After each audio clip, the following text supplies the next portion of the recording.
నువ్వు రాముడేశమే కట్టావంటే గుండెలు అన్ని గుడులైపోతాయే.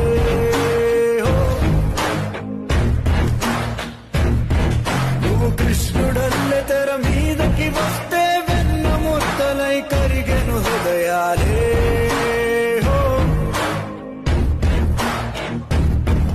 ఆ దేవుడు ఎదురుగా వచ్చిన దేవుడు కాదంట. ఎందుకని అడిగాడో ఎన్టీఆర్ పోలిక ఒకటి లేదంట. తెల్లారగట్ల లేచిపోయి చత్తికోడు పట్టుకొని ఎట్ల పళ్ళు పట్టుకొని వచ్చేసాం. మేం చుట్టాలను చుట్టుకున్నాం, గుర్తులన్నీ చించుకున్నాం. తనివి తీరనిది నీపై అభిమానం. నువ్వందుకున్న ఘనతని చదివితే ముచ్చమటలు పట్టవ చరితకే. ఆ గెలుప